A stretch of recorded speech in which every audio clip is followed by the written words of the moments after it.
Hey YouTube, my name is TheBrokenMachine and this is How to Become a Better Teammate episode 4. I'm in the top 1% of players for mine kills in Battlefield 3 on the PlayStation 3, and today I'd like to show you guys how to properly place mines in this game. For you vehicle lovers out there, knowing these tactics will also help you in countering them. Firstly, equip the explosive perk to give you a total of 6 mines. Secondly, it's important to note how many mines it takes to destroy enemy vehicles.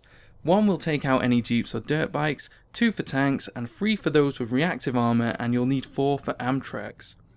You need to take into account what vehicles spawn on the map you're playing on and proceed to plant the necessary amount of mines. It's always best to focus on the vehicles that are a higher threat to your team, such as tank destroyers or the main MBT tanks.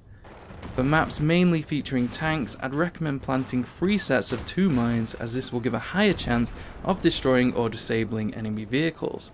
If you find you're only disabling, the enemy of course is using reactive armor, and so switch to planting 3 mines. Most players will randomly place mines around the map, which isn't all that effective. The best strategy that I would recommend is to plant mines where vehicles have to or are more likely to travel through. Take Caspian Border Charlie Flag for example. There are 2 main routes for vehicles to take, so it's a good idea to plant mines somewhere along these paths. There is a 3rd route of course on the C Flag, however this is rarely used as it leaves your vehicles extremely vulnerable to infantry. In addition to planting where vehicles travel through, it is also best practice to plant mines on top of each other. This ensures high explosive damage in a concentrated area, maximizing your chances of getting a kill. The combination of planting on top of each other and in a place where vehicles travel through is a lethal combination that will almost always guarantee a kill, or at least a disable. The kill isn't always important, as the disable can often leave you with a small window to steal the enemy vehicle or destroy it with other explosives. Mines planted on the top of each other also leave a much smaller visual footprint, which may be missed by the eyes of your enemy. If you look into the bottom left corner here, the rows of mines are much easier to see, while the mines on top of each other may be missed while you or the enemy is immersed in the game. While rows of mines are more easily spotted, they can be incredibly effective provided that you have several rows of them spaced out like so.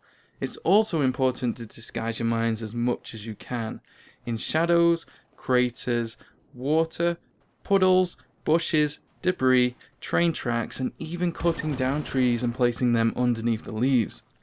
Cardboard boxes can also be moved to cover mines. If you do not have enough mines equipped or left over, planting next to vehicles or fuel tankers will do additional damage. Also, steep inclines or slopes are an ideal place to plant mines, particularly on Terran Highway. For example, vehicles coming from A will tend to come down this slope here, so planting on the slope itself, the mines will be hidden from the view of the driver by the nose of the vehicle.